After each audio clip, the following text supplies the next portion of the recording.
我很难独处，任何时候都需要朋友。开心的时候需要朋友，心情不好的时候，孤独的时候，害怕的时候，焦虑的时候，我就是自己扛不住的时候，是必须得找一个人聊一聊。我喜欢拉人跟我一起玩。我饭量比较小，所以要有人分担。什么时候就需要朋友，人活着都需要朋友。友谊很奇怪，就发生了。这个人很有意思。第一次见他的时候，我觉得他好洋气啊，他好像刻意的想把自己隐藏掉的感觉。他不跟任何人聊天，就在那角落里边静静的待着。我当时觉得他好厉害，他会不会看不上我？前场没有人笑，他和他的朋友笑得贼开心。第一次就特别主动，特别热情，拉着我的手说：“你讲的段子，行云流水，行云流水。”你玩什么他都愿意陪着你，不管你发生什么样的事情，你给个电话说我需要你过来干点啥，他肯定会来的。我很容易哭，我每次一哭他就开始害怕，他也不说话。昨天晚上他看我哭了，然后今天给我拎了2个蛋挞，当时你没在，我都吃完了。我们在那儿改稿呢，改到突然我一看，哎，过生日，我买了个蛋糕，12块钱，瑞哥陪我过了今年的生日。他昨天突然冲过来说：“山河，我们家那个什么事情解决了。”我说：“哇，他愿意第一个告诉我。”我们经常会一起模仿《还珠格格》，模仿《情深深雨蒙蒙》，每天就会在一起发这种疯，然后发现别人都不理解。我俩挺会给互相递话的，就是知道对方想要吹个什么牛，或者说要说个什么话，我们那个话一递就递过去了。我俩互相给情绪价值给的挺足的。对。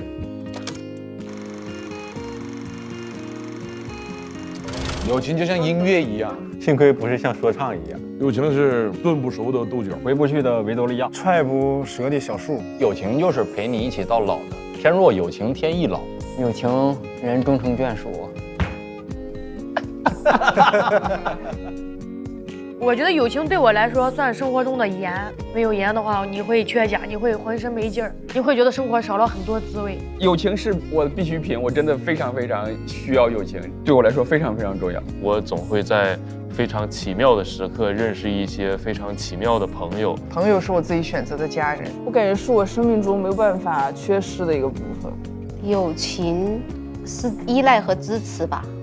友情是这个世界上让你相信你总会有人给你偏爱。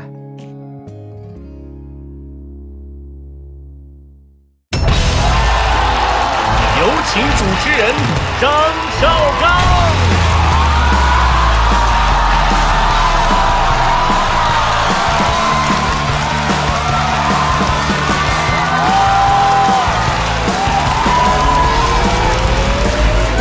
谢谢大家，谢谢大家。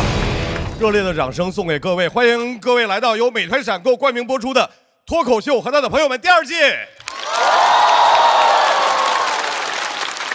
我们之前已经2个赛段了，2个赛段结束之后，现在我们有34组演员披荆斩棘进入了第3赛段。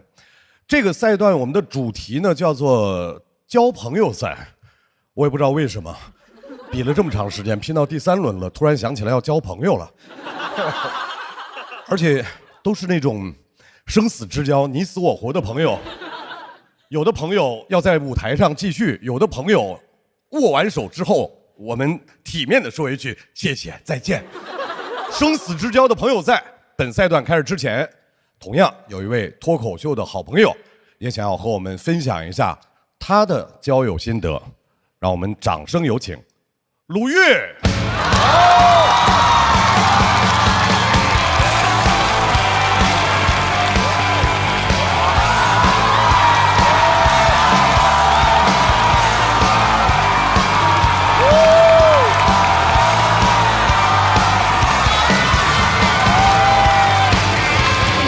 谢谢。大家好，我是鲁豫。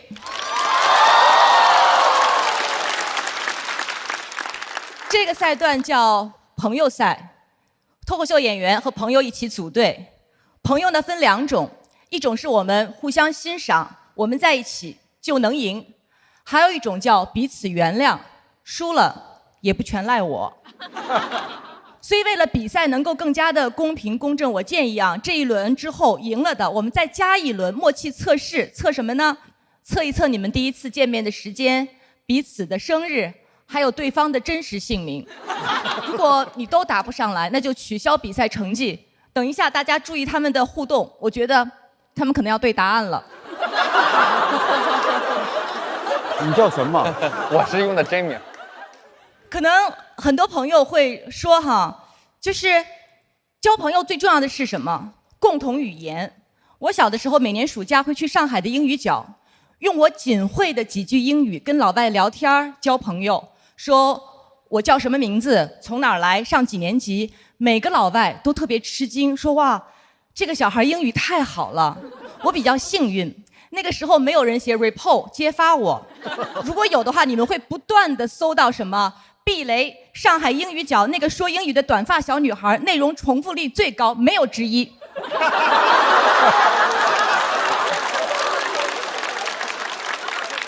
你们一定会觉得我每天采访不同的人，交朋友会特别容易，并不是这样。因为交朋友和采访完全不同。你看，交朋友需要有边界，但是采访呢，要求你在2个小时之内尽可能突破边界。而且，我和采访对象聊的所有内容是可以公开的，但是朋友的聊天记录是万万不能公开的。如果我的一个采访嘉宾说，刚才聊的能不能不公开？那我知道他是想和我交朋友了。所以我和我的朋友们，我们之所以能够维持友谊，就是因为我从来没有采访过他们，我们是单纯的酒肉朋友，对彼此的精神世界嗤之以鼻，但对彼此的物质生活关怀备至。如果我要说我最近状态特别不好，他们就会说你就是无聊了，等着我给你送点吃的喝的玩的过去。在这里要感谢美团闪购，因为如果没有美团闪购，我们的友情不可能30分钟到达。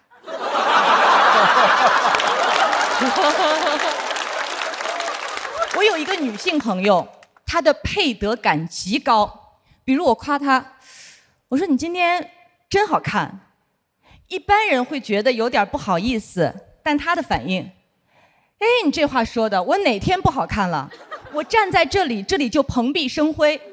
我说 OK， 亲爱的，你的自信我非常欣赏，但咱们能不能先从这个厕所出去？还是他，不仅配得感高，而且羞耻感特别低。换句话说，脸皮比较厚。有一次我说你真牛，不管是谁，哪怕这个人再不想为社会做一丁点有用的事，一不留神他也会做那么1、2件，但你真行。你真的是一件对社会有用的事儿你都没做过。他听了以后一点不觉得羞耻，反而反过来讽刺我，送了我一张奖状，上面写着鲁豫2024年到2025年对社会最有用的人。不知道为什么，他对我24年以前的成就视而不见。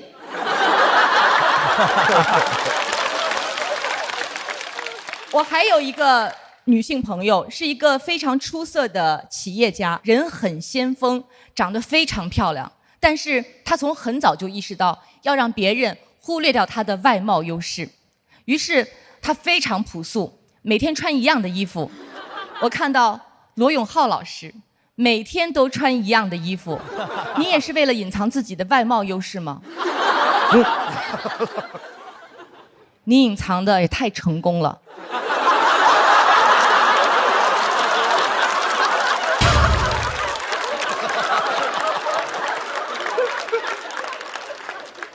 我们这帮朋友里还有一个很年轻的女生，她呢负责给我们抢精神保健品拉布布。我们现在人手一个，包括刚才我说的那位非常朴素的先锋的姐姐，我们硬塞给她一个，说这个你随身带着特别有用，防3高。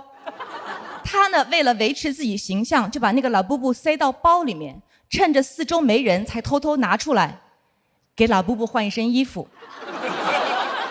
所以我身边聚集这么一帮丰富的独立的女性，没有一个人符合所谓的贤良淑德，用步惊云的话说，就是没有一个人是守妇道的。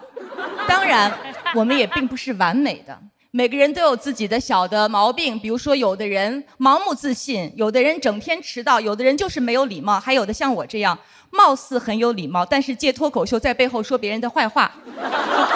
我们之所以能够保持友谊，就是因为我们不在乎是不是地久天长，我们接受友谊可能就是阶段性的。就比如像脱口秀演员的友谊，它就是赛段性的。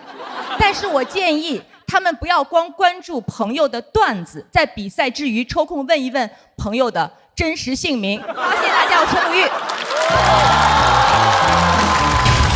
再次感谢鲁豫给我们带来的开场表演，谢谢鲁豫。你这叫口头员啊？我改了一个字。哎，鲁豫，我多问一句，你的那些朋友知道你脱口秀要说他们吗？我刚才里边讲的那个朋友，他给我发了一个微信说：“哎呦，那我得去探班。”我说：“你千万别来，因为如果他来的话，他等一下鼓掌的时候，他一定会站起来冲你们挥手，他能够干得出这种事儿来。”哇，举着对着拉布布说啊，拉布布来了。哈哈。罗老师，这个赛段是交朋友赛段吗？对吧？对，我觉得您应该最有发言权啊。我没什么发言权，我就买个朋友。就是你买一个朋友的这概念，特别适合在这场开场呀。我后边想讲一些更沉重的东西。哎呦，比如中老年心理危机之类的，我估计你会有共鸣的，他们不会。好了，所以罗老师是在精心的准备自己的脱口秀。对，非常期待罗老师下面给我们带来的脱口秀表演。讲的时候你会后悔这个期待的。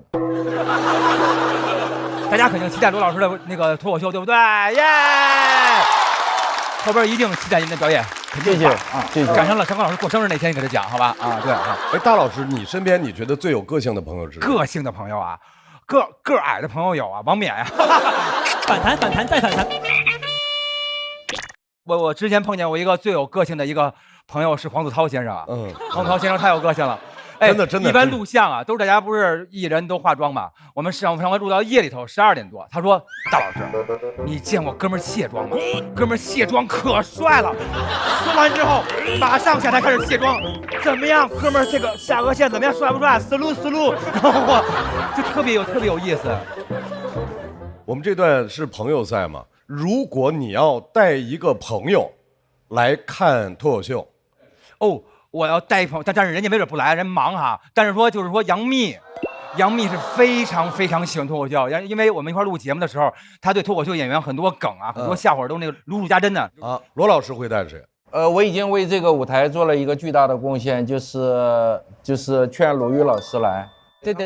哦，还有一个我顺便说一下吧，就是我感觉我们这个4个人在这儿坐着是这个节目有史以来最好的阵容啊。因为别这么说，不，以前挺好的也不是，主要是都挺好的。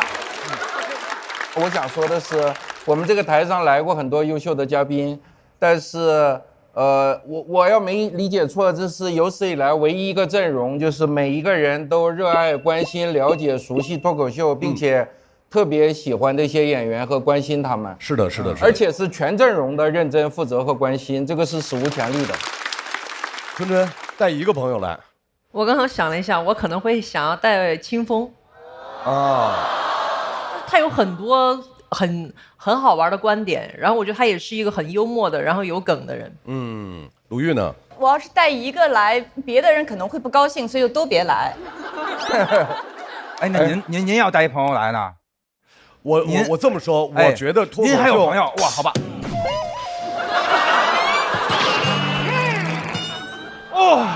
听见没有？邵刚老师有朋友，有朋友。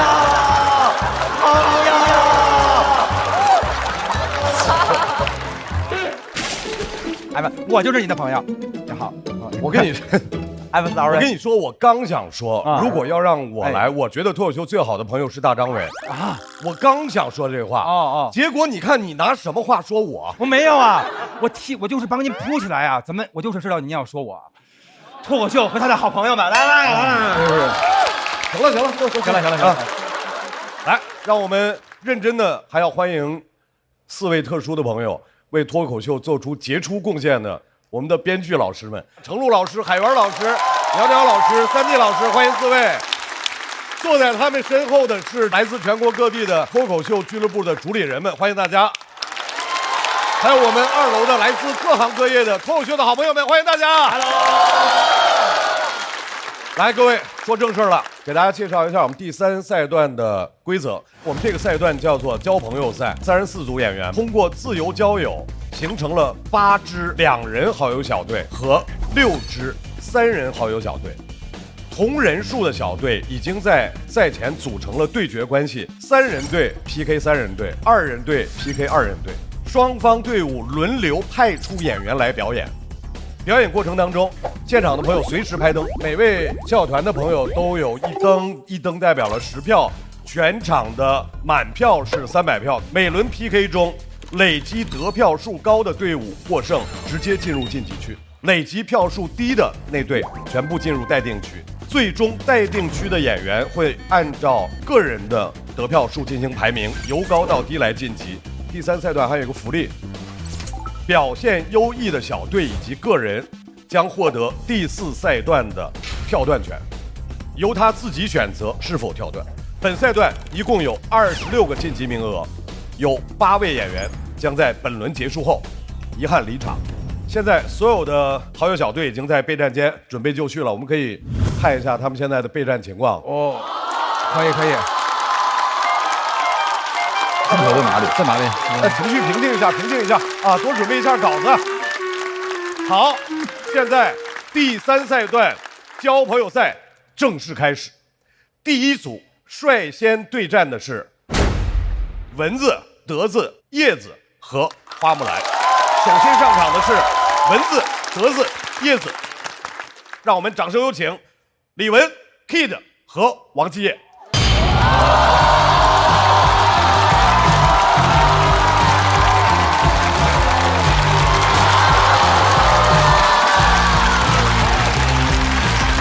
四大才子。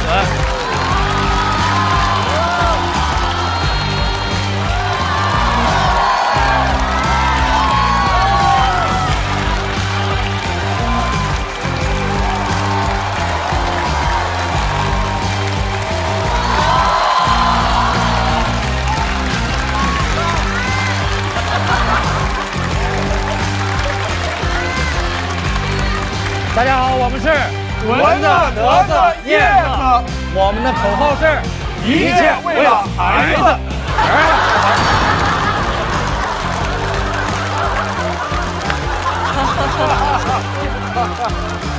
接下来是他们的对手花木兰，让我们有请小帕、秋月、小雪。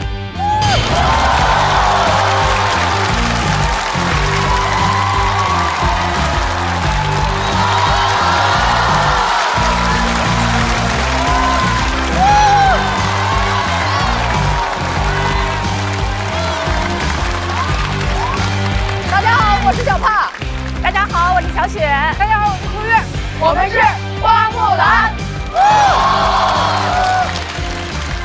我们的口号是风雪越大越不怕。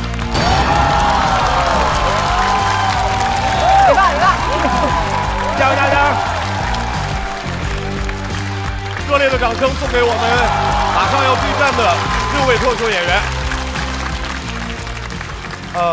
这个。什么子和什么子和什么子啊？缺心眼子，因为你们是第1轮的3v3的 PK， 你们选个代表，跟对方也那个表态。那就看在孩子的份上，请姐姐们手下留情。那个3个兄弟们也手下留情，而且你们也不是孩子了。我们是巨婴。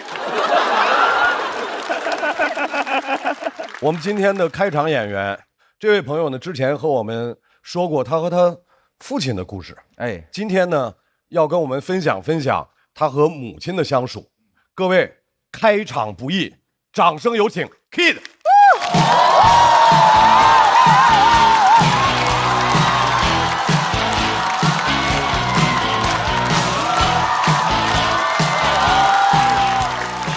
大家好，我是 Kid 啊。谢谢。如果说我们的老粉丝应该会记得，我前几年在节目里讲过一个和我妈和我爸一个单亲家庭的段子，记得吗？记得。谢谢。经常会有朋友在我直播的时候和我连麦，和我分享他们和父母的故事。我印象最深的一个是说，他跟着他妈和另一个单亲爸爸重组了家庭，那个爸爸带着一个姐姐和一个弟弟。我听了一晚上他们的故事，听得我一会儿哭一会儿笑，听到最后告诉我妈妈叫刘梅，爸爸叫夏东海，你知道吗？这不是人干的事儿。很多朋友还会在连麦的时候提到一个词儿叫愧疚式教育，我很能感同身受，因为我妈从小对我就是愧疚式教育。我记得我小学的时候，她给我买过一个能显示温度的保温杯，每天早上会给我调一壶刚好50度的热水，多1度少1度都不行，给我，跟我说妈妈可以睡懒觉，但妈妈没睡。妈妈希望你看到这个水就能想到妈妈的辛苦，这50度是妈妈1度1度烧出来的。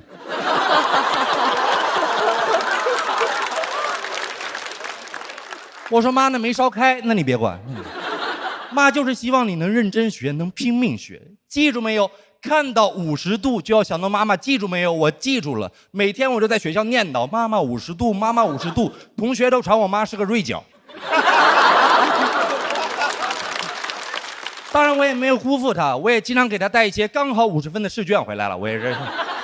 但我妈不是那种她会把为你好3个字挂在嘴边的愧疚式教育，她只会在一种情况下说为你好，就是接电话的时候就为你好，你知道吧？这其他时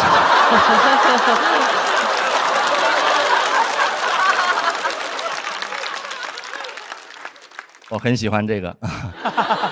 我妈是那种她会藏进去，但她藏的你肯定能听得出来。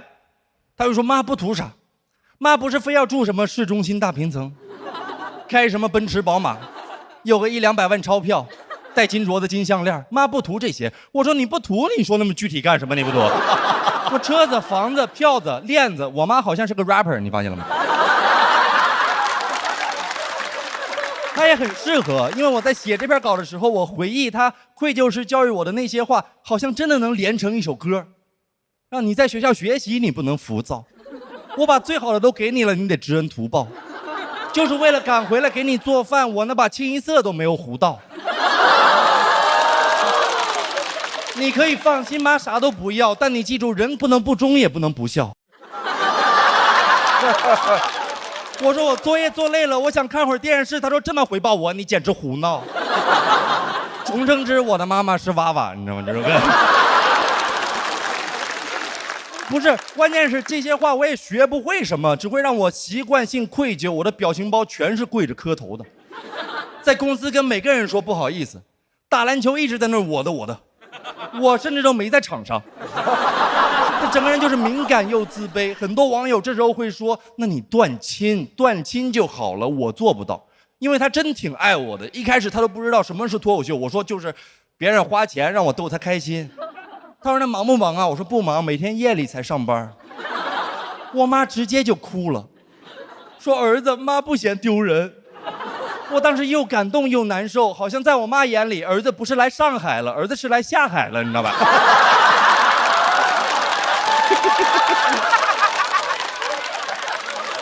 而且我琢磨了一下，也不能全怪他，因为我外公也这样。过年吃饭时候，明明有一大锅螃蟹，我外公非要给我妈碗里夹一个，说你吃，我不爱吃。我妈再把那只螃蟹夹到我碗里，说你吃，妈不爱吃。我说都不爱吃，咱做它干啥？纯杀生，纯扣功德。扣完都是吃啊，传啥呢？在这儿，我妈说是爱，我说是爱吗？不是幽门螺旋杆菌吗？在这儿。真的，我当时对着那只螃蟹，我又愧疚了。我说谢 bro， 你算白死了。那天回家之后，我很认真和他聊了一下这个问题，我想了半天，然后我妈也想了半天。她说，可能是没有安全感，害怕我老了之后你不管我。我当时就是想让她安心，我说你别怕，我会一直陪着你，我挣的钱都给你，我管你一辈子。谁能想到我妈的眼睛里露出了绝望？我说咋了？她说你爸当年就是说的一模一样。我说咋可能？谁骗你我都不会骗你的。她说这句也一模一样。真的，最后真正让我释然的是我在网上看到了一句话，叫一代人有一代人的课题，歌颂苦难没苦硬吃，好像就是他们的课题一样的嘛。咱们也会有咱们的课题，也很有可能咱们老了之后子女也会不理解咱们这代人没福音享嘛，是不是？很有可能你还剩最后一口气，你躺在病床上，子女围着你，你也奉献身家在那哭，说爸您最后还有什么心愿吗？我想买个拉布布。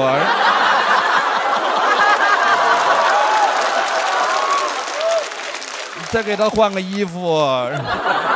让我跟我妈现在关系就好很多了，我现在已经敢跟她正常说话，甚至开玩笑了，有时候跟网友对线一样。我妈说：“你看我哥家孩子，人公务员结婚了，车房都买了，怎么人家就能生出来这样的儿子呢？”我说：“哦哟，还得是你们家哥哥啊。”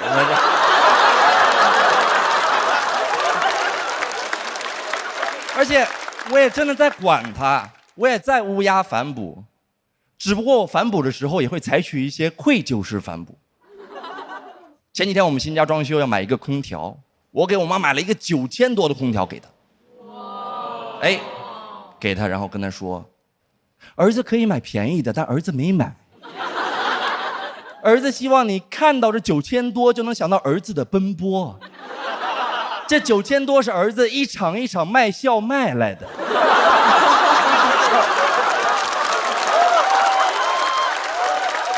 你要认真吹，要拼命吹。一吹到这个风就要想到儿子，记住没有？我妈记住了，没过2天给我发过来一张空调的照片和一条微信，说儿子你怎么凉得这么快啊？那条语音里我妈的声音都有一些哽咽了。我问她妈是不是有点感动了？我妈说不是，妈有点感冒了，是吧？加热谢谢你们，我是 Kid。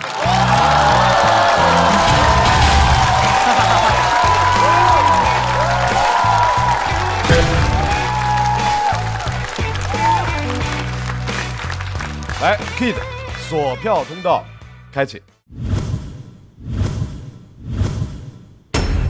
再次掌声送给 Kid， 谢谢你。Kid 每场演出我都觉得都有惊喜，而且总是能刚刚那个为你好为你好是吧？很开心的，而且还给妈妈写了段说唱哈歌哈。对啊，然后那段是就是说，直接这个单压还是非常一般的啊。反正我觉得每回他都能想出特别好玩的点来啊！哎，你每回写包袱的时候，有一些东西会拍案叫绝，觉得哥们儿写的太棒了。觉得哇塞，怎么这么好？那是子韬啊，那是子韬说哥们儿太帅了。我觉得挺温馨的一段，是吧？啊，虽然讲的是愧疚式教育。对，但是我觉得最后就是 Kid 他找到了一种跟妈妈之间的一种和解的方式，我觉得找到一种出口。然后另外我其实自己也觉得说我还是挺熟悉的，可能是我们这种东亚家庭，我觉得都会有的一种习惯，对，表达爱的一种习惯。对，你像我妈妈，他们在他们那个年代，他们相对那个物质会匮乏一点，所以他认为吃是最重要的一件事儿。他现在到北京来看我的话，他不会带别的东西，当然他会带2箱菜过来。然后他就是会像强迫症一样的一直做东西给我吃。对，我妈其实也是，她就是做饭会做特别多，她明知道我的饭量，然后我吃不了，她就在旁边在厨房就会哎呀，都是辛辛苦苦做的，也没人吃，非洲小孩想吃还吃不到呢。搞得我现在经常冷场的时候，我就想说，哎呀，都是辛辛苦苦写的，也没人笑。那美国人想笑还笑不出来呢，美国人是不是？厉害厉害厉害 ！Kid 在我心目中现在是一个我特别信任而且非常期待的一个演员。他的语言的方式跟节奏是自己独有的。比如看有一个地方我特别喜欢，就只有他能讲才好笑。就他妈妈说那50度的水，然后他说妈那都没开，但你别管。就这一小段是特别 Kid 式的，就这个处理就是他的能力。然后我就在这个舞台上能够找到自己的声音、语言跟节奏，就是一个特别优秀的演员，所以我非常喜欢这一段。谢谢罗毅老师。罗老师也是喜欢 Kid 的，对，当然一直都很喜欢，我也拍了。但你最后你犹豫了好久，但你又犹豫了一下，为什么？那我就示范一下如何拍了灯还得罪人。因为我心里对 Kid 的预期一直都是很高，然后今天开场前又知道他讲这个主题特别好，这个选题我在这个台上没有听过啊，亲情的，就这个父母对子女这种叫什么愧疚式的教育、情感绑架式的这种，我小时候也经历过很多这种，所以我本来期待的要比这个高，但是我一直等，就对我来讲就差那么一点。但是考虑到开场秀是真的是千难万难的一件事儿，所以我该犹豫，最后还是拍了。Kid 确实是一个特别让人放心的一个脱口秀演员，当他在现场的时候，只会让大家有比他的表演应该更上一层楼的那种期待。来，是的，在此掌声送给 Kid。谢谢大家。Kid 先稍微休息一下。好。来，要和 Kid 对战的来自花木兰队。这位朋友呢，之前在这个舞台上跟我们分享过他的愤怒和脆弱，今天他有其他的情绪想要分享，加油！掌声欢迎小帕。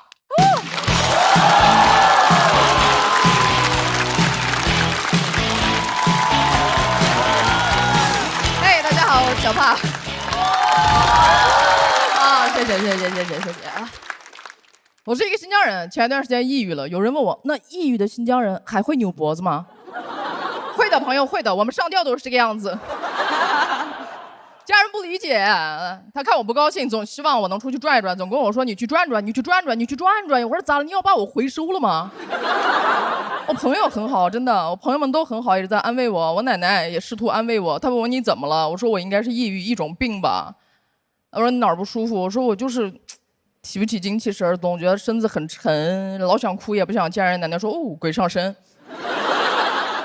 朋友说这样，我带你出去旅游好不好？咱们受一受启发。咱们去那个岳阳楼，咱们学一学范仲淹的不以物喜，不以己悲。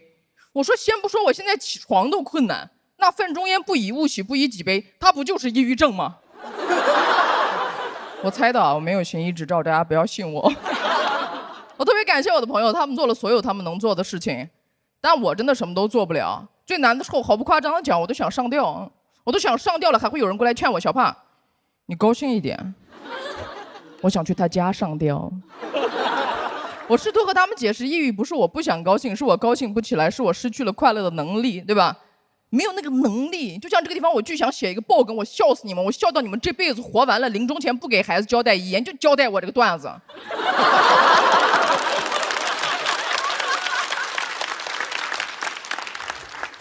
没写出来。我真的很想高兴，我想高兴的情绪一点也不亚于我爸想要儿子的情绪，真的。我不高兴。我爸爸没有儿子，我们俩虽然处境不同，但我们都需要同一个建议，不行去医院看看呢。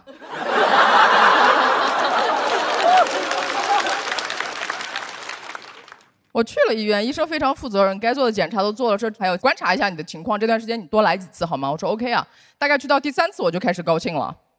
我爸到现在都没有儿子，我更高兴了。医生跟我说：“你能跟我描述一下你现在有多高兴吗？”我说：“以前走在路上，别人看我一眼，我都觉得我该死。我现在走在路上，别人看我一眼，我都……”医生说：“你能仔细跟我讲一讲这几天你都干了一些什么吗？”我说：“我就高兴啊，我就跟朋友一块出去玩，喝酒、逛街、花钱，自己身上花不过瘾，我就开始在别人身上花钱，我自己跟自己都能唱歌跳舞。”医生说：“你以前出现过这样的情况吗？”我说：“偶尔也会有啦。”怎么了吗？医生说你这是狂躁。我哪知道那是狂躁？我以为我只是新疆人。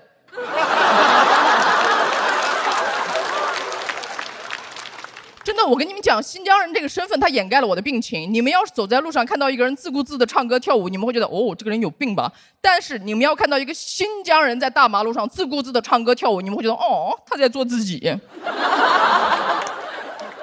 医生跟我说，你现在不是好了，是转向了。你这个病它叫双向情感障碍。我说我的天哪，这名字也太长了吧，听着都像个新疆人。他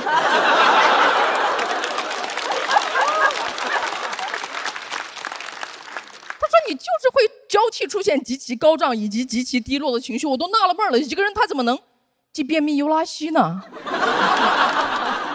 就转向特别突然，有时候我跟朋友约好了出门了，我妆都化好了，突然身子变得很沉很难受，我就想跟朋友找个借口，哎，虽然把这事直接推掉吧，但我觉得我都33岁了，我应该面对真实的自己啊。硬着头皮半天憋出来一句话，我说我转向了。过一会儿他给我发了一条语音跟我说，记得打转向灯。就有些时候我自己一个人坐在那写 PPT， 我都能写高兴，写着写着我说太高兴了， PPT 真的太好了，我想让全世界都看到我这个棒棒的 PPT， 我都想去公司门口吆喝，耶，郑州新疆 PPT。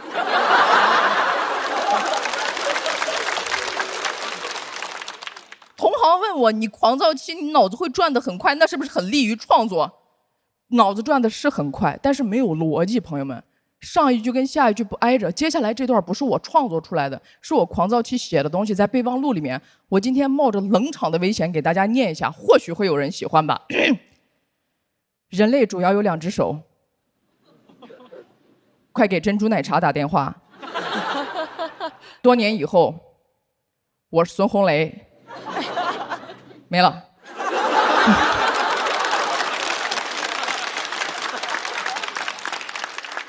因为我的状态没有办法确定嘛。如果你们哪天看到我演出在台上死气沉沉，整个场子都很凉，我也很凉，请大家给我哪怕一丁点包容，因为不是我水平不好，可能那天就是状态不太好。但如果哪天你们看到我情绪特别饱满充沛，屋顶都被我掀翻了，特别炸，对，就是我的真实水平。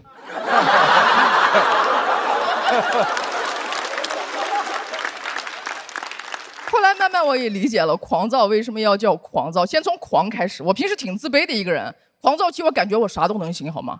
我啥都能行，什么哥德巴赫猜想、黎曼猜想都别猜了啊！今天这个事儿我定一下。我高考数学考了27，但我可能就是当时状态不好。我狂躁期，我觉得自己无所不能。我就是个全才，我买了各种绘画类的书、材料，还有什么油画，我们家还有油画刀，我甚至还买了架子鼓。我就觉得自己无所不能，我就是当代达芬奇。我看到达芬奇那个自画像，我都瞧不上。我说，太无聊了，来，我给你加2笔，以后你不叫达芬奇，你就叫买提。狂躁期想花钱，太想花钱了，什么衣服、鞋子、包包这些东西太普通了，说出来我都觉得没意思。我甚至还买了护指，射箭用的。我既没有弓也没有箭，就狂躁期我不会错过任何一个花钱的东西，我太想花钱了。我感觉我的狂躁跟我的抑郁对话，就是抑郁会说，我好想上吊，我的狂躁都会在旁边讲，耶，可以买绳子了。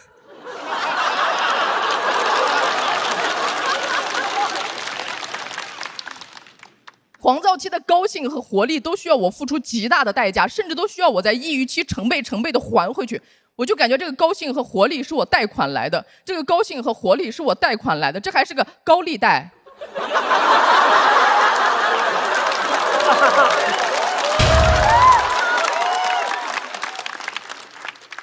就我狂躁越狂躁，就会导致我抑郁期更抑郁。抑郁的时候，我看到我那些狂躁期买的东西，我都感觉他们在嘲笑我，所以我抑郁期我只能一边哭着就一边思考，我这么活着的意义到底是什么？人生的意义到底是什么？一边往群里发2手架子鼓150包邮，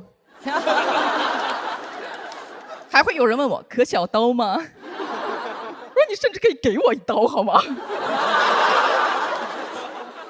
就那会儿，我真的深深的明白，我不是达芬奇。我不可能是达芬奇，甚至这些破玩意儿要是卖不出去的话，这把就是我最后的晚餐了。最后我很难过，给我奶奶打电话，那个80多岁的维吾尔族老太太，大家还记得？她不理解什么叫抑郁，当然也不理解什么叫狂躁。她说你怎么了？你形容一下你现在的状态。我就说我就老想喝酒，老想乱花钱，坐不住，总想搞对象，干了很多蠢事儿，总想干点对自己和他人都不太负责任的事情。我奶奶说，哦呦。你不要相信那帮人说你精神有问题，你精神一丁点问题都没有，这都不是事儿啊，你就稍微有点随你爸了。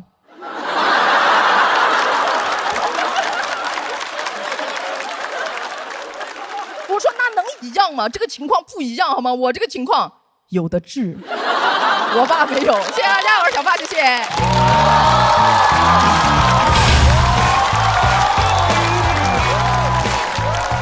来，小帕，索票倒计时。再次掌声送给小帕。我非常喜欢小帕的表演。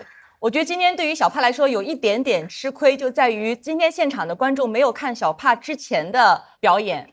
但我想说，小帕她的可贵就在于她的人生所有丰富的经历，对于一个女孩来说是很让人心疼的事情。她如此的举重若轻。我觉得举重若轻是我能够想象在这个舞台上特别棒的一种表现的形式，所以我非常喜欢。那今天小帕美中不足，就是节奏略快了一点点。我觉得其他的我非常的喜欢。谢谢。我单纯说作品的话，就是你第一场讲的比这个其实是更悲惨的人生遭遇，但是那个让大家笑的毫无负担，因为你把作品处理的特别完美。然后这个刚才我中间有好几个段落是不太敢笑的，所以单纯从作品的角度觉得还没有打磨的很圆熟，大概是这样。对，小帕，你现在自己的个人状态是什么状态？挺正常的，就是在治疗啊，配合积极治疗，状态挺好的，正常。这些都是我之前的事儿。如果那个状态的描述让大家觉得，哎，有点有点担心、有点心疼的话，可能会影响大家笑。我是这个意思。是这意思。哎 ，Kid 之前也说有自个儿那个双向情感障碍这个事儿，你们俩会互助一下吗？就是都有这样的一些。我们很少沟通病情，又不能过去跟家长。对了，你也是精神病对吧？对。我一朋友平时看着可开朗了，他跟我说他有那个双向情感障碍，不敢相信。这个事情怎么走出来？哎，可是我之前听说过，就是人的那种痛苦啊，就是说很多时候是靠想象出来的。那个是真实的吗？让你觉得？先回答第一个问题，怎么走出来？我觉得就看病吃药，就剩下就没有什么太好的办法。另外一个想象出来的，或许吧，因为脑子里面，尤其是躁的时候，脑子转得太快，它真的会出现一些非常吓人的画面。就比如说很焦虑，你就觉得你明天有演出，然后你的演出会怎么样，会怎么样，观众会怎么样，就是那些事情都没有发生，但它就在你脑子里面一遍一遍的上演。哦，我觉得小帕讲这个题材还是一个挺需要勇气的事儿。当然，因为其实我身边就有得这个双向情感障碍的朋友，所以其实我是特别明白他说的那种，他在非常低落，以及他在非常觉得自己很牛的那个两个极端的状态里面来回的反复的。那其实对于很多人来讲，会觉得说我需要去看病吗？我有什么办法？就我觉得这个话题还是很值得去了解的，因为很多人觉得说，哎，我是不是因为我矫情啊，还是我的情绪？对，我也是觉得应该自己是矫情吧，但是这是特别不对的，就是病。对，后来才慢慢意识到这可能是病，得去看医生，所以就特别希望大家状态不好一定要去看医生，就不是你矫情好吗？对，就像比如说我们说我们胃疼或者哪儿疼，我们觉得是生病了，但是这种情绪的病可能是它是看不见的、摸不到的。我觉得大家一定要正视这个事情。所以非常感谢小帕。题材非常难讲，是，尤其是这个题材结合了自己之后，给舞台表演提出来了特别大的难度。但是今天小帕非常非常的优秀，掌声再次送给小帕。谢谢。好 ，Kid， 请回台上。这是3人战队的第一组对抗，我们来看一下 Kid 和小帕为自己也为自己的战队得到了多少票数。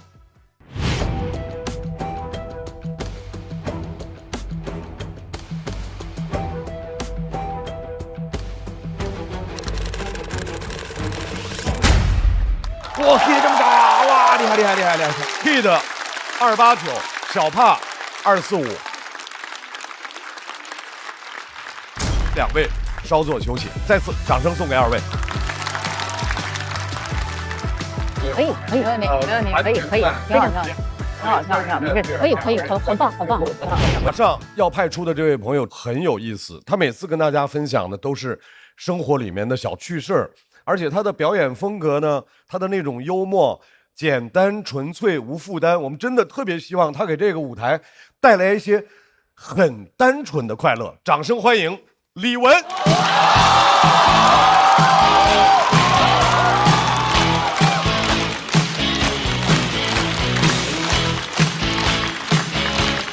嗨，大家好，我是李玟啊。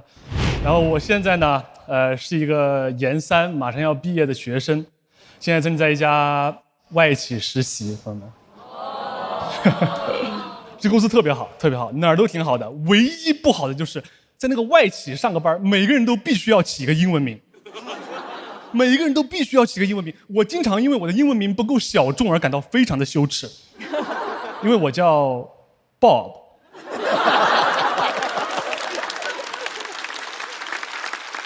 这个名字是我从我小学英语老师那地方批发来的。不是只有我的名字这么普通，当时我们班 B 字辈3兄弟 ，Bob、Billy、笨，爸爸 Billy 笨还行。Bob 这个名字实在是太普通了，它显得你的英语水平很差。我室友的狗都叫 Daniel。上班第一天，3个同事请我吃饭，坐下来就开始自我介绍。中间那个人说：“嗨，我叫 Jackins， 这位是 Angelina， 这位是 Isabel。”我说：“哟，雅思词汇。”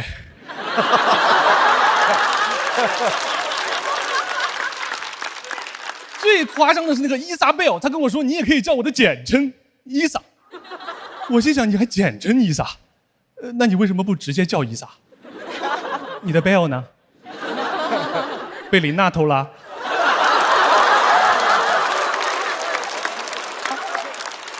且那是我第一次知道英文名还可以缩写，关键是他缩完了还有3个字母，我一共就3个字母。我想了半天，我说那你也可以叫我鲍师傅。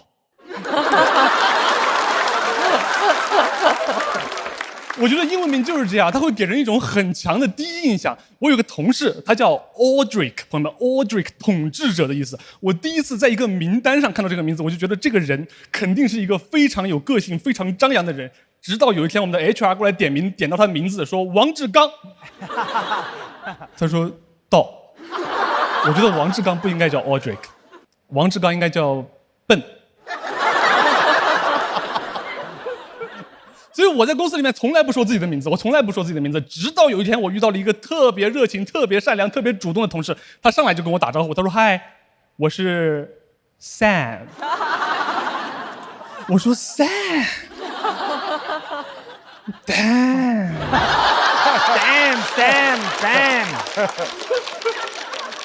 不会是 Sam 吧？他说对，我说我是 Bob。他说我等你很久了。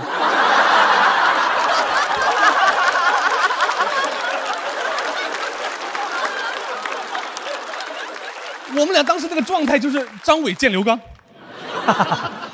他也特别激动，他问我，他说我们俩是不是在哪儿见过？我说对，在多邻国。现在大家英文名复杂，中文名起的也很复杂，一定要独特不重名。新一代的小朋友他们的中文名越来越复杂了，2个字的都很少，3个字为主，4个字也很常见。我还见过5个字的。我见过一个小朋友的中文名叫漳州沐雨辰，我一看以为打开王者荣耀了呢，我感觉这个名字上户口都得上绿牌。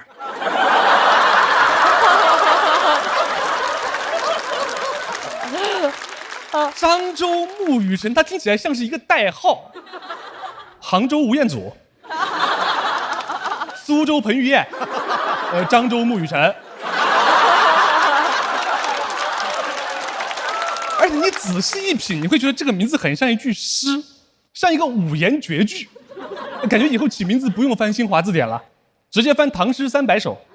姓白就白日依山尽，姓黄就黄河入海流，姓唐直接叫唐诗300首。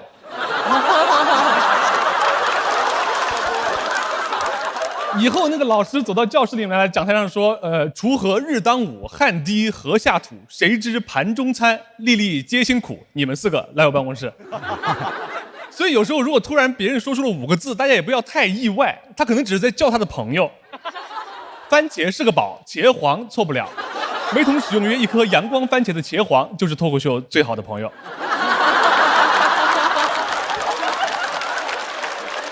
现在这些名字除了拼复杂，还要拼内涵。我之前认识一个高中生朋友，他上来跟我介绍他的名字，他说：“你好，我叫周一化。”然后念了2句我完全听不懂的诗。他说：“一是汉地之德，四其一儿的一；化是鬼化于幽静，婆娑于人间的化。”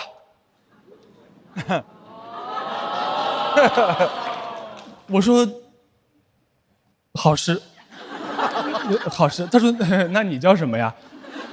我说：“我叫李文，李白的李，没文化的文。”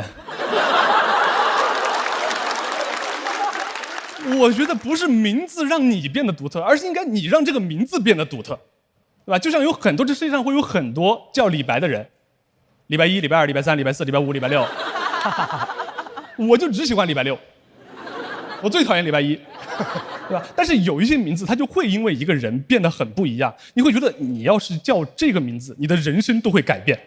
比如，如果你叫慕容云海。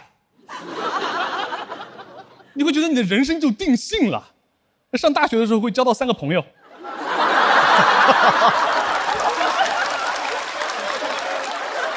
会有一辆国产跑车，笑起来牙齿特别的白，见到喜欢的女孩就会说：“喂，你好。”所以我一直觉得，你这名字普通一点没关系，对吧？跟别人重名也没关系。我经常跟别人重名，我跟别人重名只会很开心。我说：“哇，你也叫李文？”我已经很习惯了。像我们这种名字，李文、张伟、王强、刘刚，这4个名字抓到上海来能住满一个区。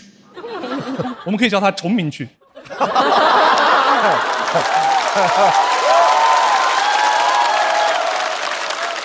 想明白这个道理过后，我就大胆说出自己的名字了。我英文名我也随便说。前段时间我妈关心我，她说你最近毕业了，工作怎么样呢？我说，还挺好的，在实习，在干销售。我妈最讨厌干销售的，她说你一个研究生毕业，你干销售，卖课啊？我说卖课，是我的领导。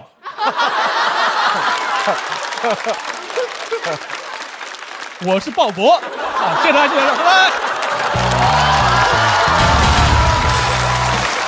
来，鲍勃·李玟的索票通道开启。哇，鲍勃好厉害！李玟一如既往在讲生活当中特别简单、特别简单、特别简单的事情。对，就因为个鲍勃是吧？哇，应该是京东鲍勃啊，我好吧。京东鲍勃，其实李玟的厉害就在于简单的可爱。对对，就一点小事儿，给你挖了好久，然后能延伸出一块儿来，对，一大片天地。对，哎，李玟，我问你一下，因为你在前一段的创作前2轮有朱老师，有刘叔叔，然后为什么没有延续说到了第3赛段再讲一个人的故事？因为其实上一个赛段的现场的表演可能有一点折戟的感觉吧，然后我想着能不能换一种别的风格来这个舞台上尝试一下。我想如果万一我这一轮离开这个舞台了，那我在这个舞台上都没有尝试过别的东西，所以我想多尝试一些不同的风格在这个舞台上。挺好的。但是我们想朱老师是吧？啊，希望他下回回来呀，快回来呀，朱老师啊，忘掉他。我不知道大家是怎么起英文名字的啊，就是我们刚刚接触那个英文的时候，可能就是连句子都还不会说的时候，那个老师就会让你选一个你自己的英文名字。我记得我当时第一个去指的那个名字，我说这个怎么念？我选的第一个叫杰奎琳。那你为什么要指那个呢？当时因为我觉得它很长嘛，可能它不很特别或者怎么样，但是实际上你不知道怎么念。然后我就说这个不要了，再换一个，又指了一个啊，叫什么？芭芭拉。哇，所以说。我如果说当时选了这个名字的话，我可能今天的英文名字就叫芭芭拉里。芭芭拉里，你知道芭芭拉给人感觉是一个上年纪的一个女性。对，你刚才说那个 Bob 这个名字太短，显得没文化，那个是真实想法吗？对，我这个是我之前一直是研删的，为什么会这样？因为 Bob 其实是 Robert 的昵称。对，所以那个伊莎贝尔，他要你叫他伊莎的时候，不也是昵称吗？对，那伊莎不就也短了吗？那你介意这个 Bob 短的话，你就叫 Robert 不就行了吗？因为 Bob 就是 Robert 的昵称。其实我就是在创作这个段子的时候才知道 Bob 是 Robert 的简称，我之前一直不知道，所以这个情绪确实是真实的情绪。但是后来我知道过后，我也没有换这个名字，我觉得特别好。哎，罗老师有英文名吗？像我们这个年代，不会自己没事起个英文名的，都是老师给你随便指定。你叫啥，卢老师？我那个就很老派，比芭芭拉还老派。说一下，就是保罗，就是Paul那个。哦 ，Paul。对，那个就很尴尬，因为我们同学什么姜大卫啊、陈约翰呐，听着还挺洋气的。我姓罗，然后就叫罗保罗，就贼傻。罗保罗呀，我这名也挺好的。可爱接地气。张绍刚老师，你叫什么？我没有，你不可能没有，没有。你这么骚气的人，肯定有。骚气还行。当时就是说那个要就是邮箱啊什么的，因为我叫张绍刚啊，然后所以我就把绍刚这2个就用了一个音拉很近丁拼法啊，对拉丁，然后我就用的是搜狗。哎，你英文名叫什么？我叫 Walkie。叫啥 ？Walkie， 就是我看过一个人说胡说八道的意思，就是说 Walkie， 然后就是当时我觉得就是那个特别好听是英语吗？对，不是瞎拼的，就是乱拼的那种乱拼的啊。对，3D 老师作为编剧老师，您怎么评价他的这个文本？他最后还想了另外一个梗，但是他没有用啊。我们能听听吗？看有多垮。就是他不是垮，是太抽象了，我给大家演一遍啊，就是名字复杂，其实当然有不好的地方，但是有些时候呢，其实也能救你一命。哎，比如说，如果你在路上有一天偶然遇到了银角大王，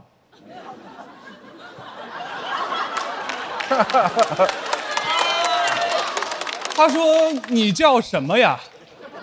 你直接把身份证甩在他的脸上，你说你在叫什么呀？其实我也不叫李文，我的真名很复杂，但我今天不告诉你们，因为我不知道在座各位有没有银角大王。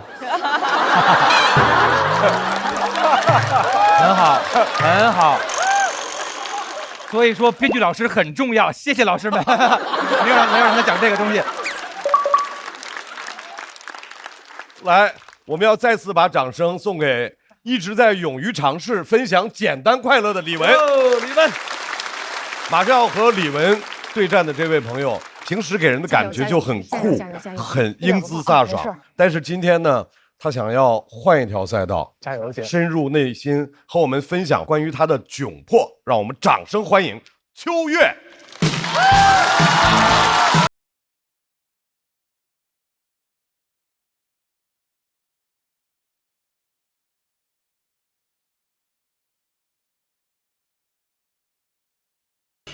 哇，你们好，你们好，我是秋月，我是秋月。谢谢。我小的时候家里是摆摊卖水果的，从来不缺水果吃，什么坏吃什么。嗨，真的身体从来不缺维生素，也不缺黄曲霉素。我妈会把这个水果烂掉的部分切掉，然后跟各种水果混成一起，弄个果盘让我带到学校去，鲜果切。我一般都会在上午选择跟同学们分享完，因为下午就会变成烂果切了。其实这不是最闹心的，我烦的是我每次交学费，我有一次交学费，我上我妈摊上去要钱，然后我妈就给我从兜里掏出那个1块的、5块的零钱，凑成6捆600，装在书包里。你知道同学的600没有人发现，我的600很引人注目，放在书包里鼓鼓的。同学都问你要炸学校啊？我说这里是钱，他说你要把学校买下来呀。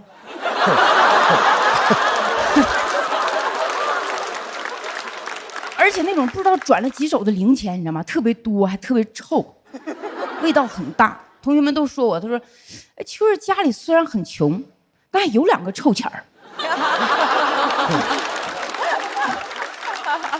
我到了学校之后，老师让我们把钱拿出来啊，我把钱打开之后，我看着那个钱，我心都碎了，碎成1块1块。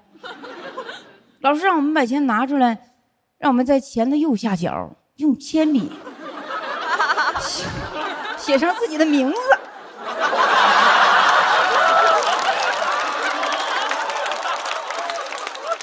同学们都写完了，我刚铺完。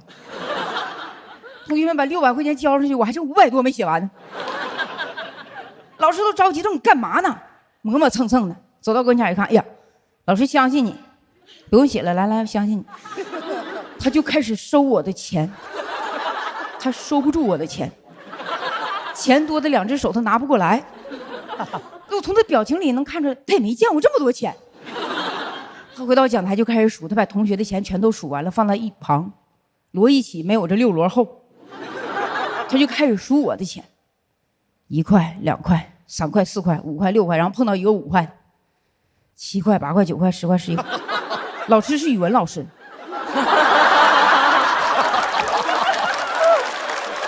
你想知道600多块钱零钱很难一次性数对，不是多1块就是少1块。老师数都急眼，我数到哪了？下课了。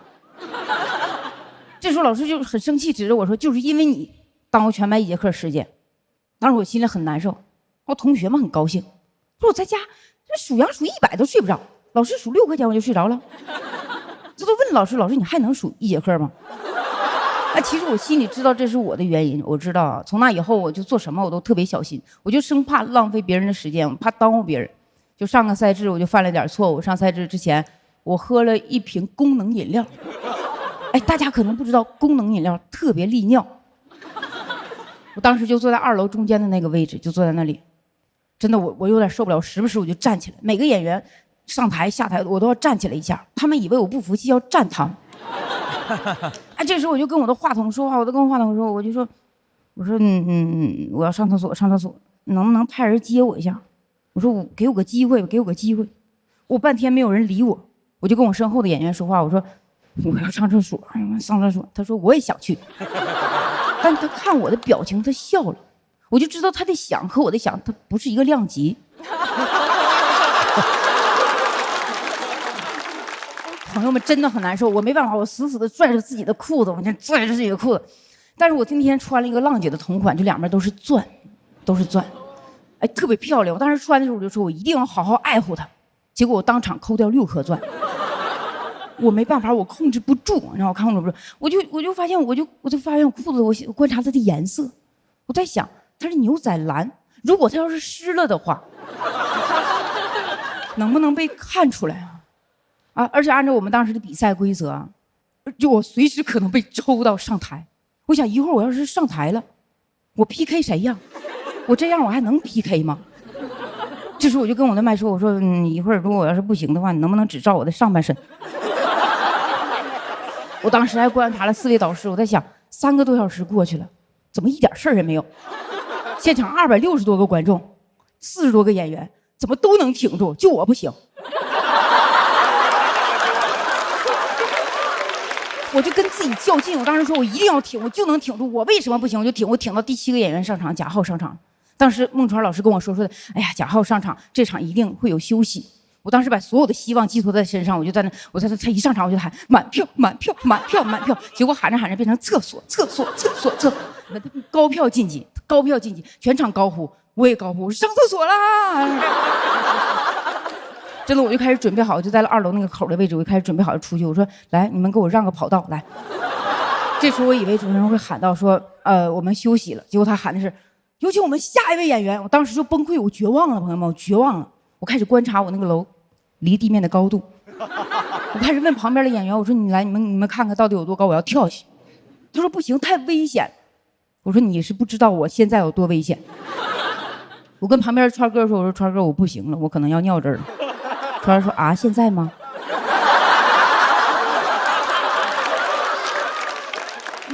我以前一直坚信一句老话，我说活人还能让尿憋死呢。哎，憋那样了，我都没有走下去，我怕穿过舞台，我怕影响别人，我怕耽误大家时间，我都开始恨自己。我想起了我自己小时候一次次上厕所不敢举手的场景，真的，我恨自己，我坐的长椅，我恨自己坐，它为什么是个长椅，它不是个马桶？我看被我抠的长椅那个洞，我在想那洞再大点该有多好。我跟你说，人呐，迫不得已的时候会产生幻觉，我就感觉我人已经在走向厕所了。我在走向厕所，你们有没有小时候做过那种梦，就是那种找厕所的梦？哎，找不着还好，找到就麻烦了。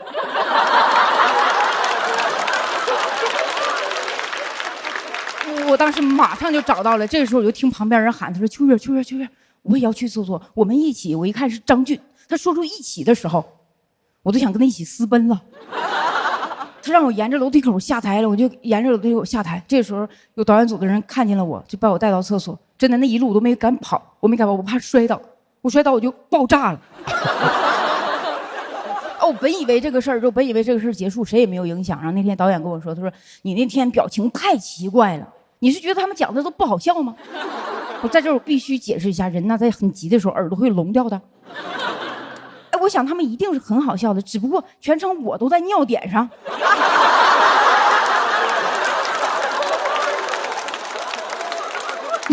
但是今天我不怕耽误大家时间，因为经过上次我知道比赛最重要的是什么？最重要的就是要尽情的释放自己。好，谢谢大家，我是秋月，谢谢大家。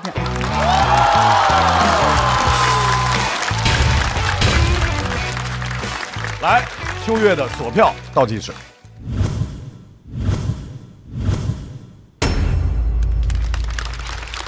我觉得挺好，但是我一直盼着后边这个就是这个尿尿这事儿啊，能有一个别的方式。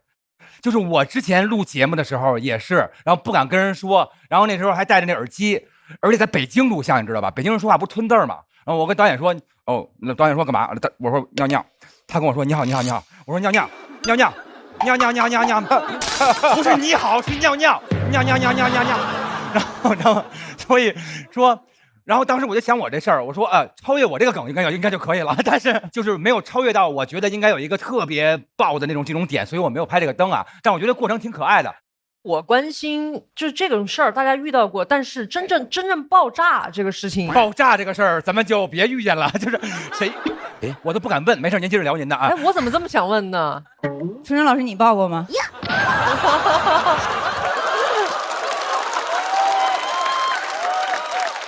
真要讲吗？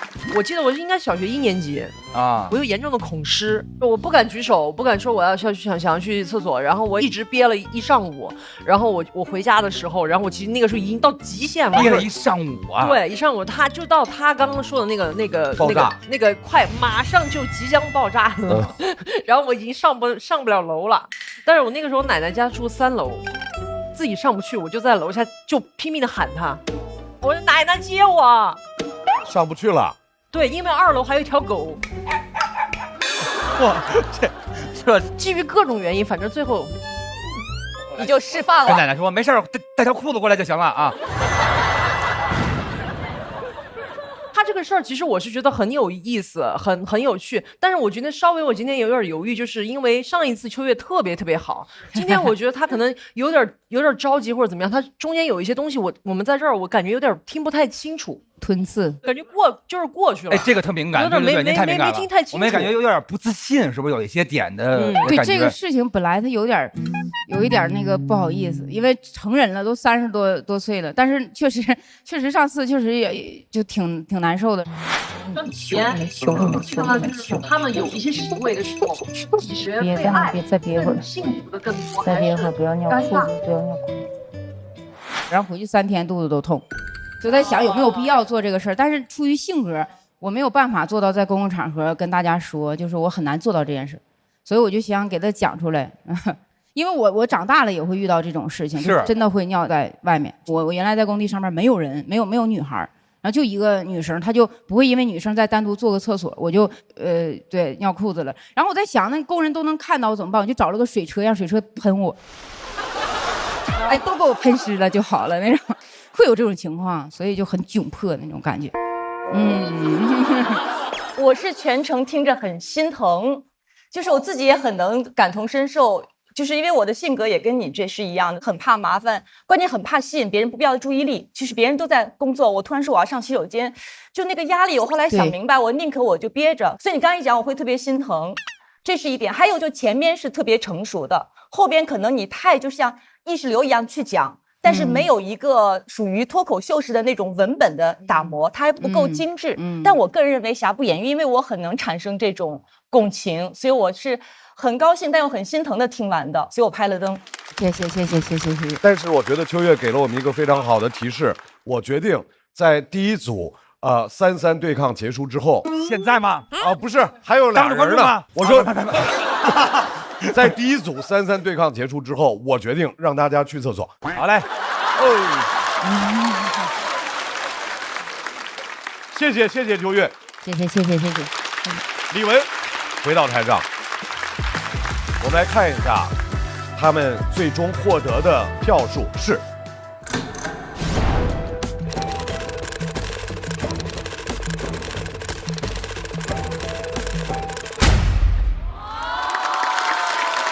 李文278，秋月239，现在蚊子德子叶子是567，花木兰是484。每队还有最后一位要来表演的演员，2位先等待区休息。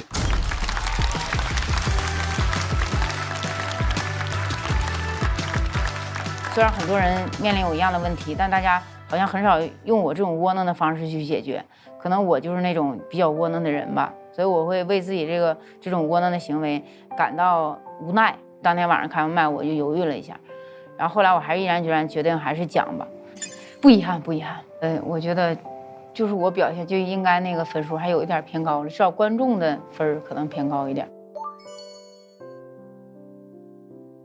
李玟上一轮比完之后，其实很担心他。让我们恭喜李玟。很怕他心理负担太重，而且不相信自己讲小事儿或者说简单幽默的能力。打了，关注好多眼，没事，您来看，没事，晋级了，下回好好。下段再见，谢谢各位。不用压力，这事儿我每年都被淘汰一天。你这东西，你不能老这样，知道吗？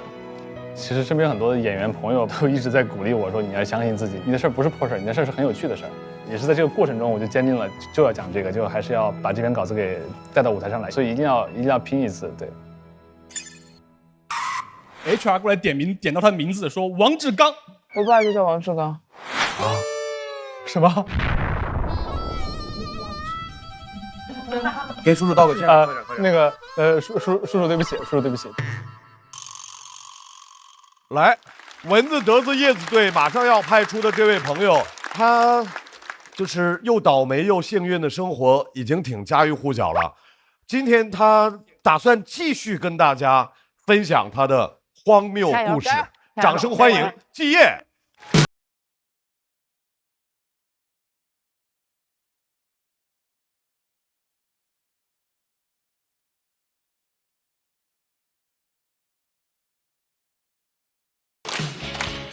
大家好，各行各业的朋友，你们好，很开心，很开心。我是季业，去年有更多的人认识我了，我们学校任命我为知名校友，我的照片已经挂在教学楼的走廊了，我跟牛顿挂一排。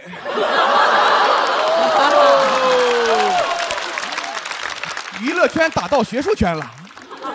人一出名就会很飘，看过了娱乐圈的灯红酒绿，不太想要单位的五险一金了，好想离职啊！刚好公司就准备裁员，我值得被裁。在我们部门，如果要比谁最差，我肯定是最好的。而且我来公司3年了，那个赔偿金不少的。我的工位要拆迁了。我们组长在那个部门群里说，公司要裁员，大家做好准备，做准备。哥们儿，新手机都换了，就等着公司发国补了。那么有人会问，那旧的手机该怎么办呢？出门转一转吧。等了2天，我们组长把我叫到会议室，他说他决定把自己裁了。你还能裁自己？你权力这么大吗？女巫把自己给毒了，法官把自己给告了。哎，刑场上我等着被杀头呢，刽子手突然说那个老子也不活了。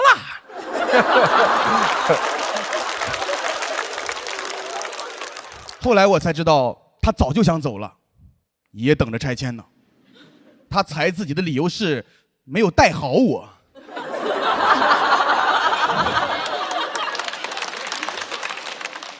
但我唯一知道的是，他的赔偿金肯定更多，因为我无意中瞥到他那个显示器，狗东西已经开始看车了。那旧的车应该怎么？开玩笑，开玩笑，开玩笑。最后没有等到 N+1，我就主动离职了，相当于净身出户。我也是第一次经历那种断崖式离职，走不出来，好怀念在公司摸鱼的时刻呀，想念公司的厕所。我一天能去8次。我在公司其实有2个工位，一个用来办公，一个用来出工。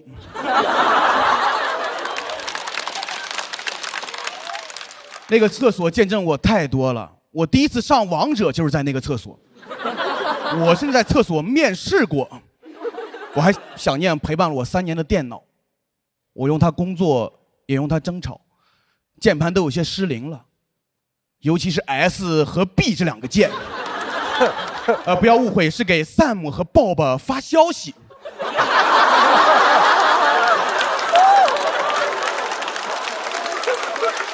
我挺想上班的，我之前的段子都是上班写的，你知道不上班就没段子。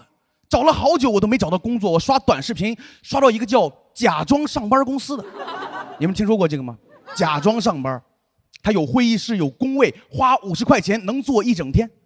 我本来想找点负面情绪攒攒素材，去了我就爱上了，从未见过这么快乐的职场。这里上班不用打卡的。我去的第1天还下意识地问他，哎，咱们在哪儿打卡呀？老板说打什么卡？你要实在想打，可以去大众点评打。来这儿大多是那种刚失业的人，我发现我们这些没有工作的人在一起，还是会有那种卷的惯性。没有实质工作，就只能在一些莫名其妙的地方卷，比如职位可以自由选择的，全都想当 CEO， 一进公司全是 CEO， 我觉得这公司有点塞不下这么多 EO 了啊。起名字也卷，这里会模仿那种互联网大厂随便起。我们那个公司其实现在有2个乔布斯，3个巴菲特 ，Office 剧本杀，大家有点玩进去了。有个刚失业的大姐，我们管她叫明珠，因为她离空调最近。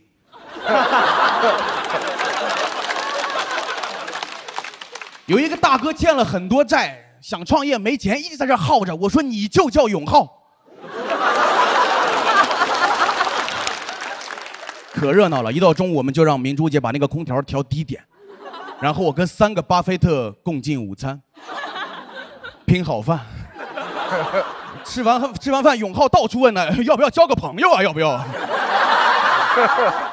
而且你知道，为了让大家那个体验更沉浸，公司还给大家做工资条，但是不发，纯给情绪价值。刚开始统一发2万，然后有人不满意了，他凭什么2万？我要3万。又开始卷了。不瞒大家，我现在月薪3个亿，这还是实习工资呢啊！现在已经成为我们的娱乐项目了。我看那个工资条我都害怕，3亿，这得数到什么时候啊？上坟都没有这么激进啊！我看那个工资条，我说实话有点理解有钱人了。钱对我来说真的就只是串数字而已，我对钱不感兴趣。我的花名你们也能猜出来了。叫我小马就可以了。我们还会聚会，一起聊大家来这里的原因，说你是怎么进来的，你是怎么进来的，感觉自己进监狱了。你犯了什么法？我犯了不劳动法。大家来的原因也蛮离谱的，乔布斯跟老板意见不合，一怒之下把老板的发财树偷回家了。我第一次见到这种形式的职务侵占，纯侵占职务啊。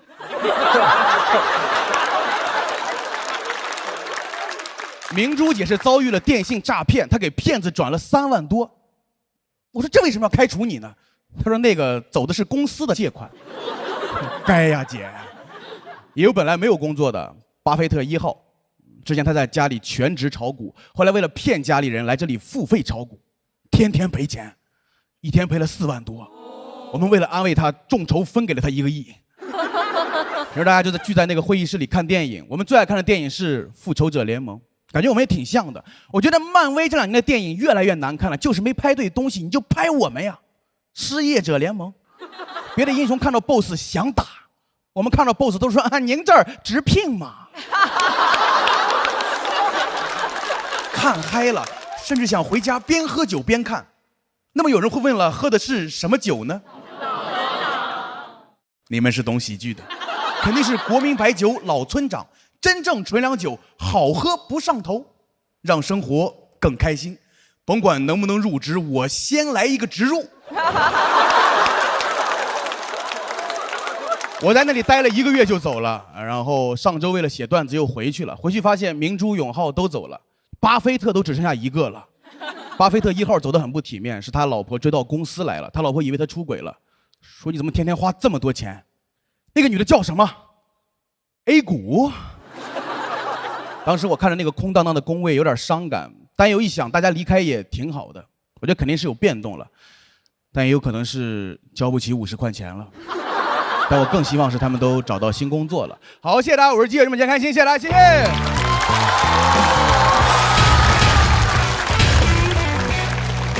索票听到，开始。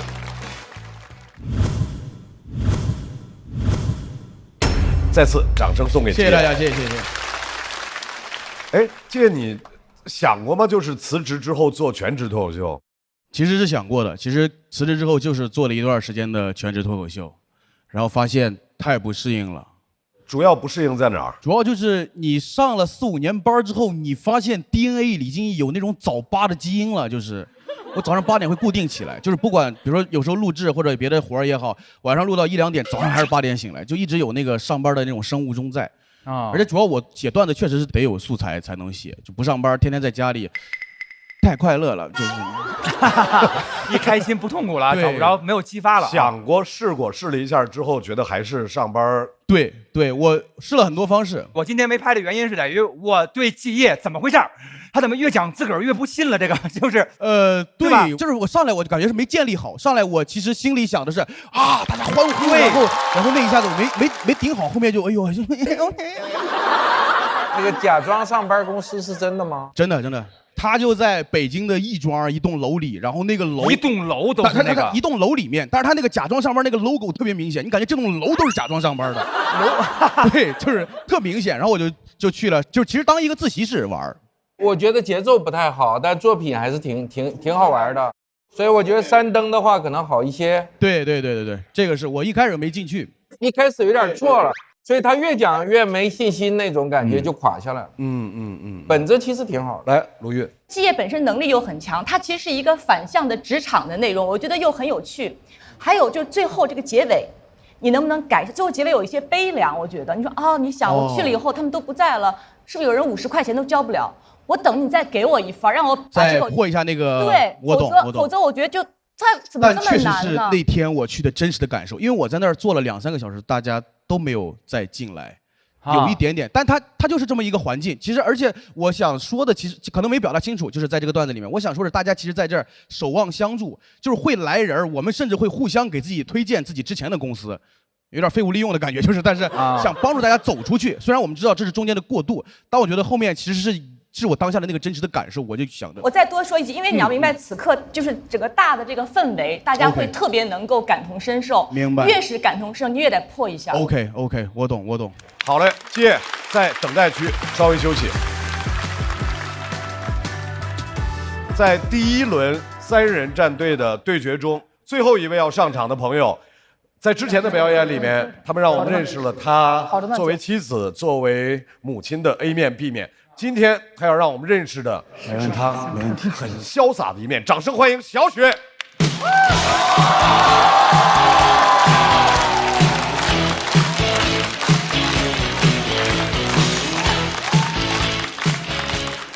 大家好，我是小雪。2楼的朋友们，你们好。我是一个老北京的中年姐姐，也是2个孩子的妈妈了。但是今天呢，我不讲我的中年啊，讲我年轻那会儿的事儿。我年轻那会儿啊，非常的洒脱。我去过3次的西藏，我登过珠峰大本营。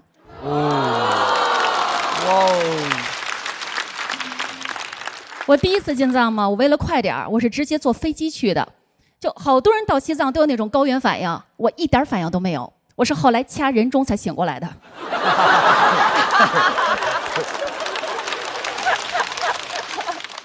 第2次我就有经验了，就是你别吸氧，就是你老吸氧，你的大脑就永远适应不了那个高原。我就是忍着，我是在西藏忍到了第3天，我就坐飞机回去了。第3次我就更有经验了，就是你不能再一个人去了。我就跟我妈说，我说妈，你陪我进西藏吧。我妈说我60多了，我是陪你进藏还是陪葬啊？我爸在那屋喊几点了还不给我弄饭，把我那啤酒给我拿来，我那半只袜子你给我找着了吗？我妈说走，咱们快点去西藏。第3次我跟你说还没出那个机场，我就又高原反应了。但这时候我妈非常的给力，一手拎着行李，一手架着我负重前行，还对我进行那种温暖的问候。我妈说缺了个得的，他妈在家伺候完老的，出来又伺候小的，我伺候你全家个腿儿啊！反正听着就是很温暖。在我妈的照顾下呢，很快我就恢复了。然后呢，我们就找了一个西藏的张师傅当司机，又成功拼到2个驴友。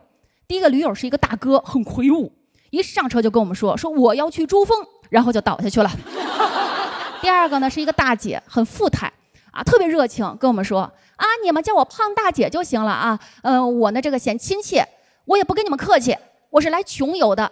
我呢也不跟你们吃饭 AA 了，你们点的菜呢我就尝一口。但是我的菜一上来，大姐就说啊，小雪我尝一口，我尝一口，我尝一口，我尝一口。我直说大姐你给我剩一口，剩一口，剩一口。更闹心的还在后头，就是我们有那么一段路啊，遇到泥石流了，就把路都给冲烂了。这种情况下你别慌，藏师傅他是老司机，他换路，一换路很快我们就迷路了。种情况下你别慌，迷路就往回走嘛，对吧？很快我们车就陷泥里了。这种情况下你别慌，打电话求救援嘛。哎，一打电话，我们发现我们所有人手机都没有信号了，我们误入无人区了。这种情况下，你可以慌了。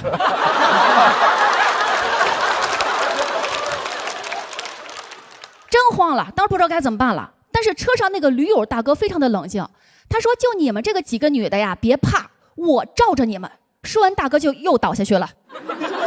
你看藏师傅看着我们这一车啊，老弱病残。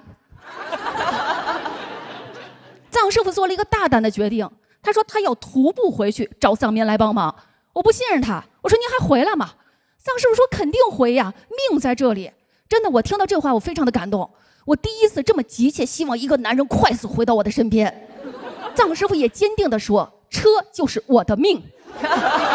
等到第二天，藏师傅也没有回来，我就在无人区简单的走了走啊。我跟你们说，真的是一片荒芜，好多地儿都是那种动物的骸骨。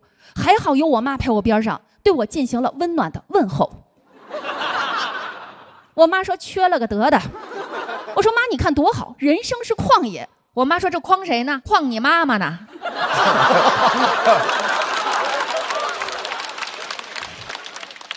我们当天还面临了一个更严重的问题，就是车上的吃的已经不多了，供给严重不足。哎，这时候带着长辈就是好。我妈从包里啊拿出4块威化，我妈说这是我贡献出来的啊，咱们都不要动了，留到最后顶不住时再吃。我们都非常的感动，就连那胖大姐都坚定的跟我妈说，她说阿姨我顶不住了。当时就吃了一个。你看这叫什么？这叫贪婪的人先享受世界，而幻想公平的人都还在挨饿。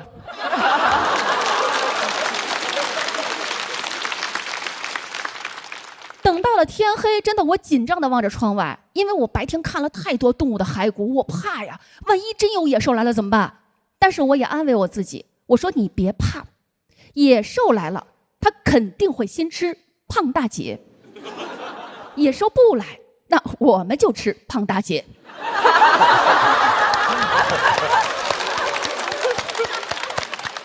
但开玩笑，开玩笑啊，就尝一口。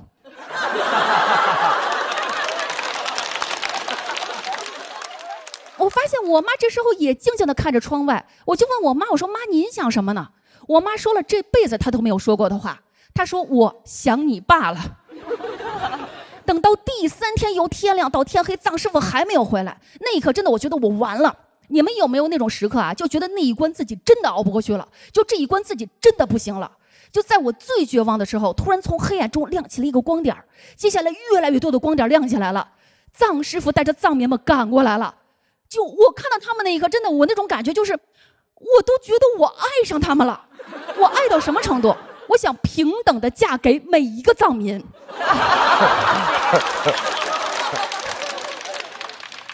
人家藏民们艰难的把我们救出来，1分钱都没要。你看，曾经我不信任的人是最终救我的人，而曾经我相信的人，就我车上那2个驴友。后来我才知道，我们车上那3个威化消失了。知道谁干的吗？胖大姐。认为大姐的举个手，我看一看。你看人心中的成见。是大哥，胖大姐告的状，说他想偷吃事早就没有了。我当时特别的生气，我跟我妈说妈，你看这就是人性的自私。我妈说孩子别生气，妈包里还有30块威化。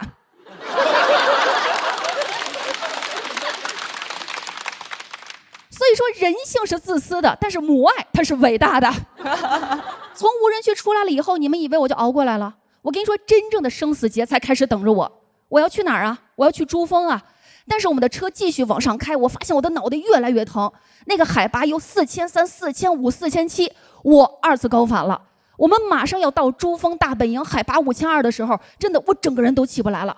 但是那时候我跟我自己说，我说小雪，你一定不能再倒下去了。你要再倒下去，一睁眼他妈又到机场了。我让我妈扶着我，我说咱继续往上走。这叫我妈扶我青云志，我自踏雪至山巅。我都弱成这样了，我还在坚持往上走，就连周围的驴友都发出感叹，说哇真厉害，老太太真厉害。还有个人过来问我妈说，阿姨您扛一次多少钱？然后我就昏死过去了。是听后来的驴友说，是我妈给我扛回到大本营的帐篷里头，守候了我一宿，也问候了我一宿。好多驴友也劝我妈说：“阿姨，您别骂了，您家姑娘可能有一点点死了。”但是等第二天早晨，帐篷里的驴友们都没有醒的时候，我是第一个睁眼的。就那时候，我感觉身上哇太精神了。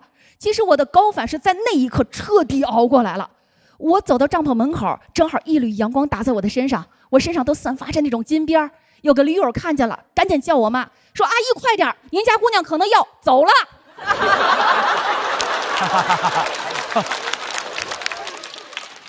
恢复过来的我，在海拔5200，我奔跑跳跃，真的都没问题了。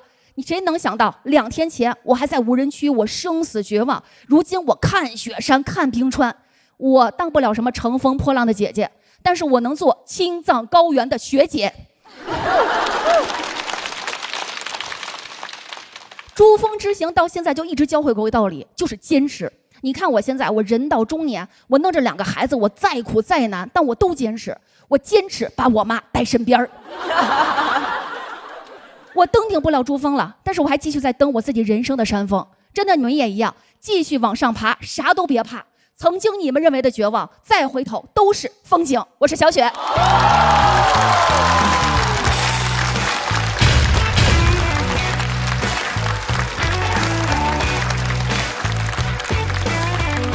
来，掌声送给小雪。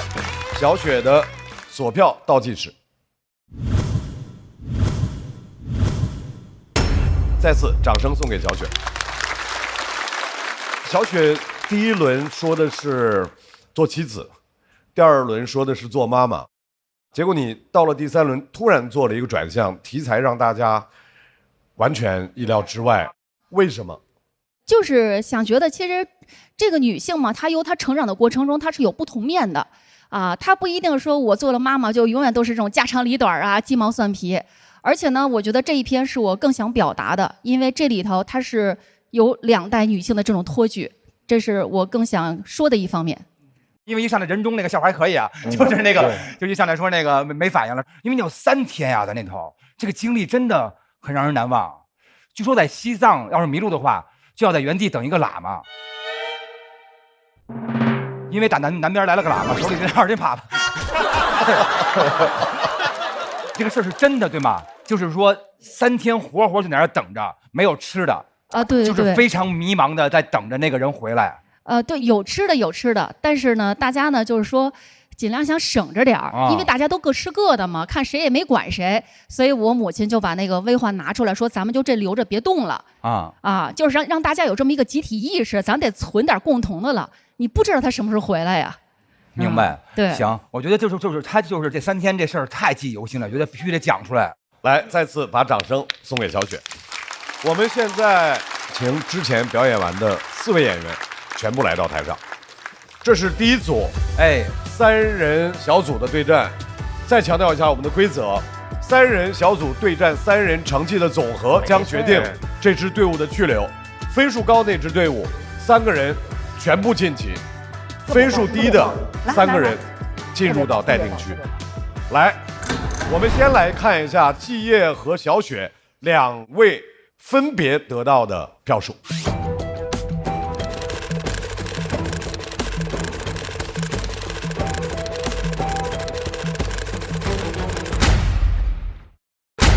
哇，这么低呢？那240不会和218不会。蚊子、德子、叶子，你们的总票数是807票，而花木兰是702票。我们现在要恭喜蚊子、德子、叶子的3位进入到下一赛段。花木兰的3位要在待定区等候所有演员表演结束之后，我们要通过一个通榜来决定大家的去留。基业的话，我想跟他说，祝你的孩子能够特别顺利、健康、平安的出生，然后希望你能当一个开心的好爸爸。对，这句我加1一下啊，这句我加1一下。我想 Kid 说，他像我们的大哥，就是又在引导我们。Kid 的话就是真诚的感谢吧，对我是